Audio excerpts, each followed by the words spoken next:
Good evening, everyone. Over the weekend, I was with my daughter, Raina, and we were driving to the mall. We had to go to Target to do a little bit of shopping, and as we were parking the car, Raina looked out of the front window and she noticed this couple walking toward us, and they were just this in love young couple that were arm in arm, hand in hand, laughing and cooing at each other. And she turned to me and she said, "Mom, you know, when I see people happy like that really makes me happy." And that made me really happy. She's a 16-year-old girl, and that's what makes her happy. Well, when I see an audience like this, that's what really makes me happy. So thank you very much for taking the time out and being responsive along the way as the marketing toolkit has been coming together. Martin said that I've been here for a few years working on this. It's true, I've been with the Archdiocese now, I'm into my 6th year, but I started in our development office as the director for the Cardinal's appeal. And one of the first things that I did, because my children were in elementary schools in the Archdiocese of Washington, and at that time, my son had just graduated from Blessed Sacrament and was heading to DeMatha for high school, and my daughter was transitioning as a 6th grader from Blessed Sacrament to St. Jerome's in Hyattsville. And when we changed schools, I immediately noticed how resources can be different, strategies can be different, fundraising can be different, enrollment can be different. And I made a recommendation to my boss at the time, Monsignor Ensler, who's now our president at Catholic Charities, that we should get a chief development officer in the schools office. If the schools had someone who could give them advice and be a resource and be supportive to their efforts, the schools could have unheard of success when it comes to enrollment and when it comes to fundraising. I didn't know that I was making a job description for myself that would become my job several years later, but that's when the seed got planted, and it really has been in the back of my mind since then. So tonight, we're here to talk about the marketing toolkit, which our principals have now seen, our staff has now reviewed, and our Board of Education has now reviewed. And now we're going to take it a step further into the community. All of my colleagues are with me, but Jeremy right now is my partner. He's our Director of Research and Planning and Research.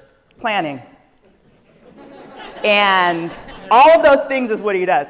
But he's the data person in our office. He's studying all of the trends and knows what's going on in our schools. And when it comes to marketing and the data are what goes hand in hand. So as we get into the conversation tonight, which it is a conversation, I'm hoping if you do have some questions that might be appropriate for Jeremy or any of the other staff members that have been introduced, that you'll feel free to ask. So with that, there's a copy of a PowerPoint presentation in your materials this evening for you to follow along, and hopefully the screen will be adequate for everyone to view. We'll go to the first quote from our Pope. "Education is integral to the mission of the Church to proclaim the good news." We're a ministry, and first and foremost, that is why we exist. We educate, but we're really educating young people for eternity. And it's really fundamental to what we do in marketing. We're going to get into branding and so forth, but first and foremost, we are church. What are we dealing with as we're noticing the enrollment trends in Catholic schools? There's a changing world. Catholic schools are facing more competition. The cost of education continues to rise. There's new academic needs and learning styles, a growth of technology and use of the social media, the need for marketing 24 hours a day, 7 days a week, 365 days out of the year.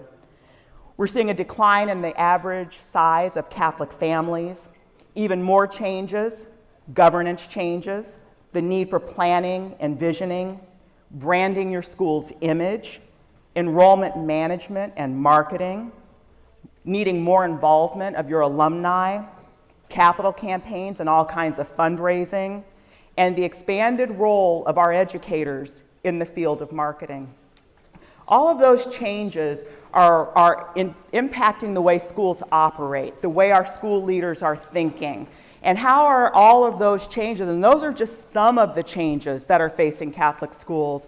If we could spend another hour right now talking about the kinds of things and issues. The economic climate could be something that could easily be on that board right now as a change that is affecting our families and their decision to enroll their children in Catholic schools. So with all of these changes that we're dealing with, we're seeing the decisions to enroll students in Catholic schools starting to reveal the impact of those changes. The slide here in front of you shows the data for the past 5 school years for Catholic schools. There's the Archdiocesan elementary schools, which are all of the schools that are related to a parish in the Archdiocese of Washington. We have our Archdiocesan high schools, which there are 2, Archbishop Carroll and Don Bosco Cristo Rey. We have independent elementary schools, independent high schools, and you see the grand totals at the bottom. When we move to the next slide, can we go back?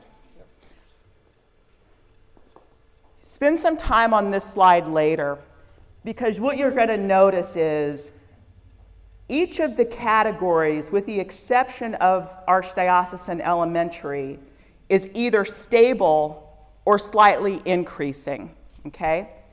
This next slide brings out the data on our Archdiocesan elementary schools, okay? And you can see in the past 5 years, there's been a steady decline leading us to this current school year of 15,890 students, okay?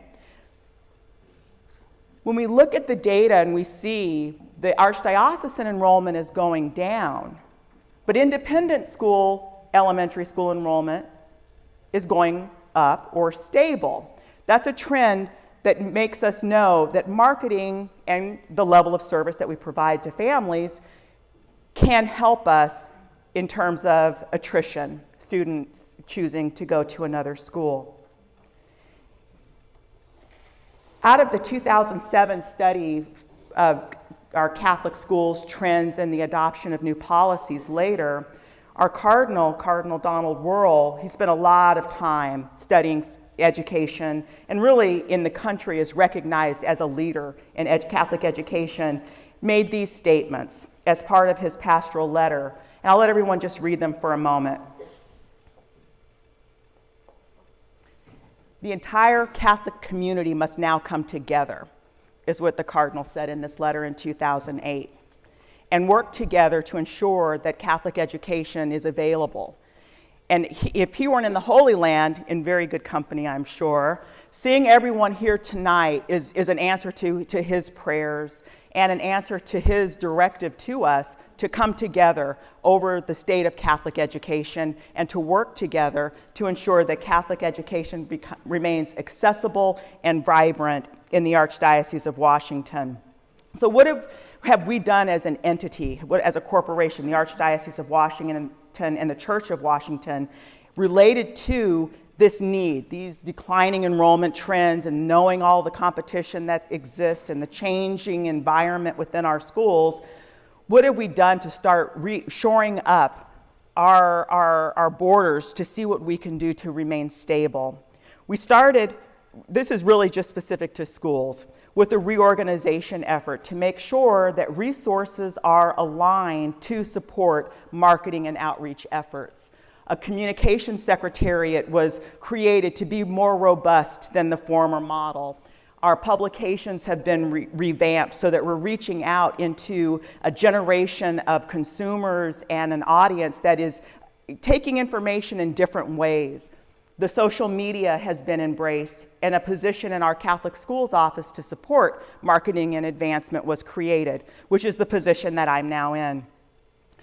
In this new role of marketing in the Catholic Schools office, we have objectives, a lot of objectives, but primarily we're serving 2 audiences. The first is this audience that is here tonight, our internal audience of pastors, school leaders, teachers, parents, volunteers, and the like, and an external audience, which are those people and families and students who may choose Catholic education.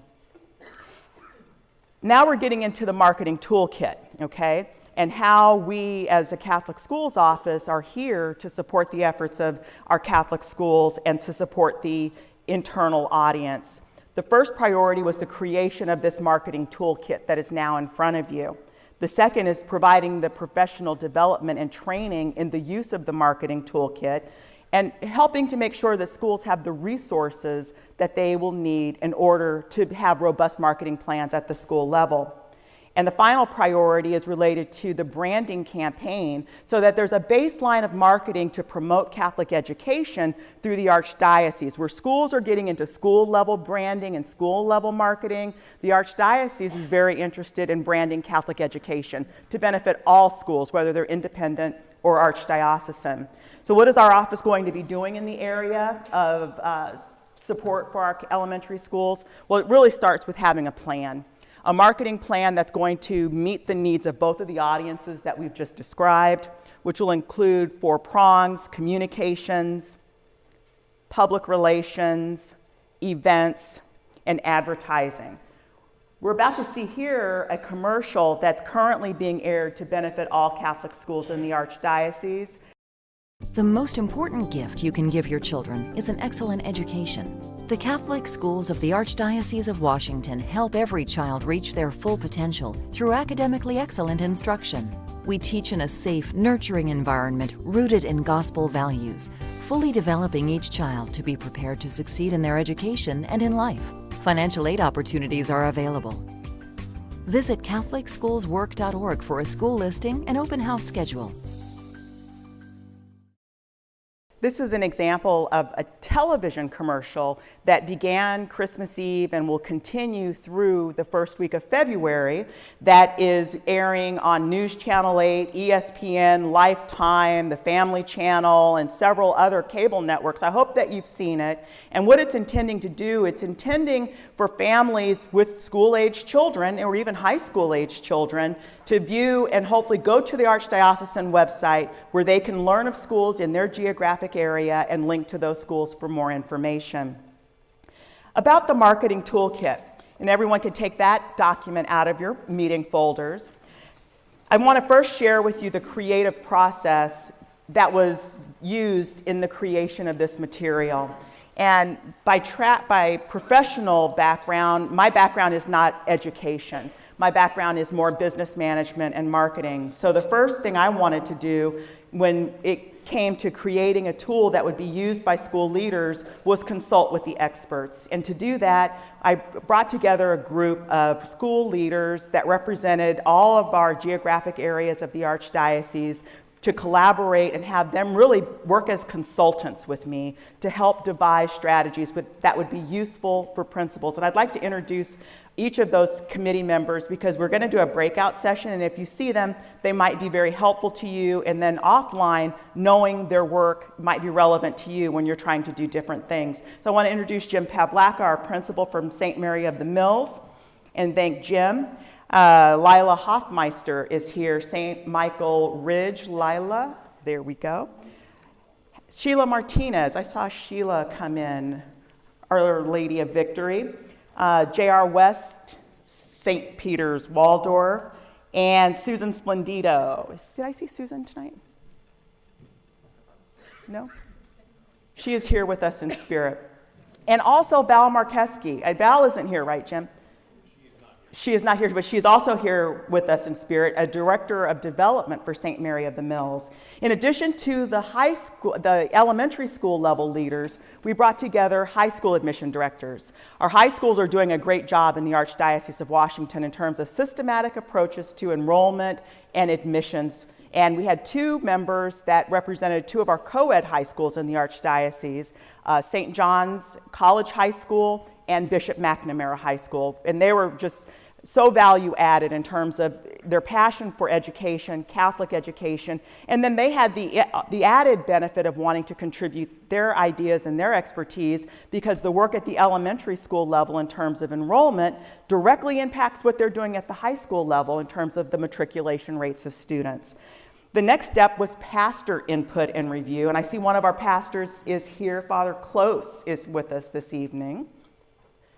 Good evening, Father, and thank you very much. Thank you to all of the pastors for coming out tonight. It's just outstanding.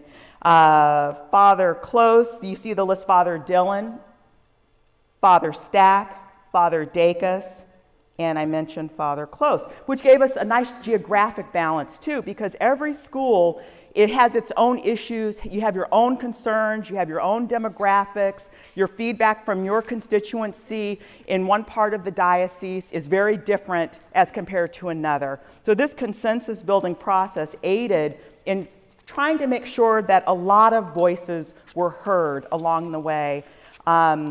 Putting together this material was challenging from the standpoint of each of the chapters in the marketing toolkit could easily be a book. When you look at the titles of the chapters, there are publications written on each of these chapters, but our goal wasn't to create a voluminous piece that would become War and Peace for you in your offices, because we know that you're busy. We wanted instead it to be an action plan, a playbook, if you will, that was very action and task oriented, but provided enough descriptive verbiage that gave you the context that you need. What we do recognize is, depending on our school leaders' walk in their career, some of our educators are more fluent in marketing topics as compared to others who are not fluent in marketing topics. So we wanted to find a way to have almost a marketing 101 approach to getting things done. So that's readable and hopefully very useful. The first chapter is dedicated to enrollment management.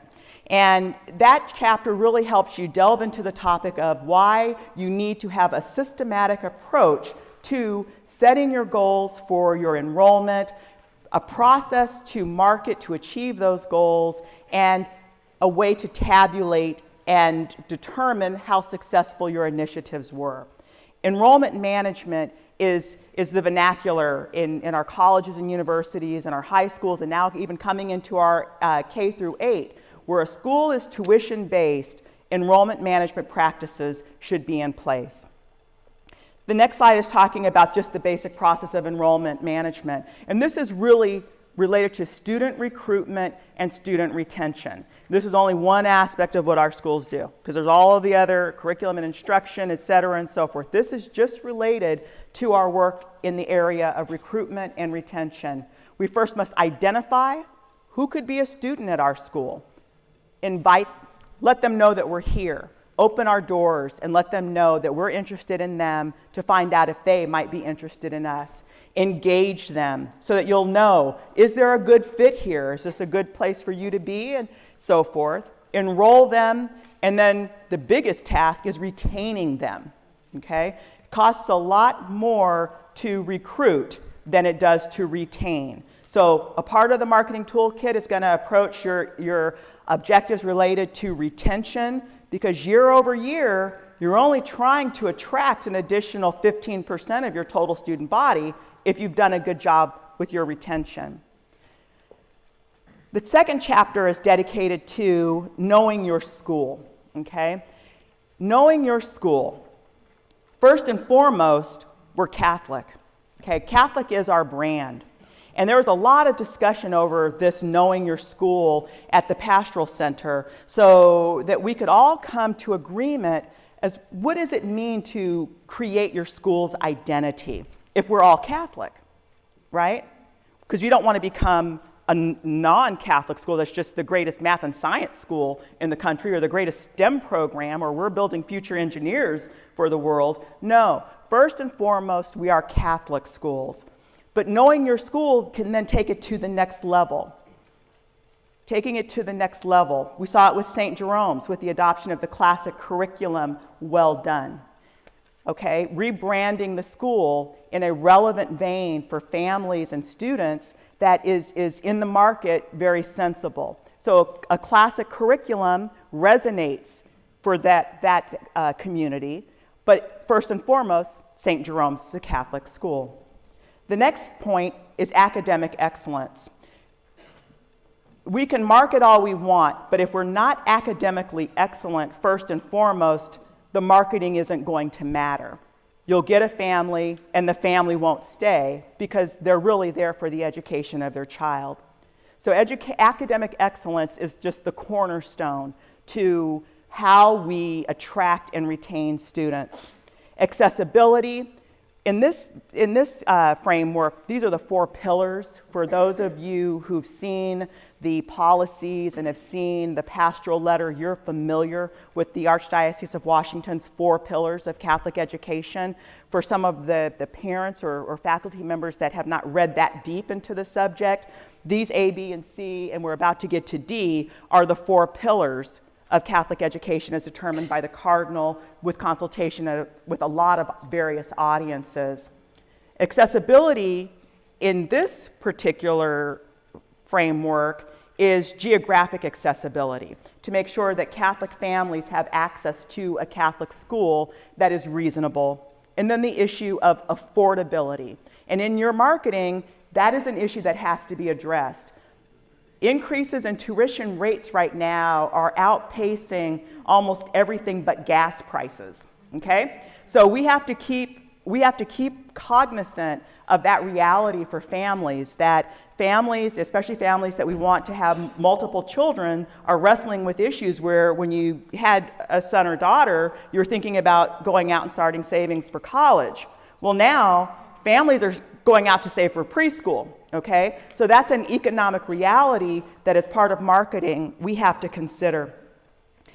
The next slide goes into a couple of special focus that I want to make sure everyone leaves tonight knowing and being aware of. As you're defining your product and you're determining your niche, in the Archdiocese of Washington, we have a lot of adjacent school situations where you could have 3 schools in a 12-mile radius, okay? There's a section of the marketing toolkit that really focuses on this issue and focuses on the shared mission of Catholic schools and how working together and working collaboratively serves the bigger mission of the Church. So I wanted to point out that particular section of the marketing toolkit so that everyone can read that, because part of marketing can inspire you to achieve more and to achieve higher numbers, which then might make you think competition. And the one thing we don't want to have happen as the result of implementation of the marketing toolkit is to have our schools that are adjacent to each other starting to feel elbows from each other, okay? That isn't an outcome that we want, because the shared mission of Catholic schools is one that a school is in existence to serve a family, and not all schools might be the best fit for a family, so we want our families to have options. The second special focus that we want to make sure that everyone is including as part of their product development and their niche is that our schools want to be affordable. Catholic schools don't want to become elite institutions that are pricing the average family out. And we're doing a lot of hard work at the archdiocesan level and at the parish level to help families bridge the gap from what they can afford to pay to the actual cost of tuition.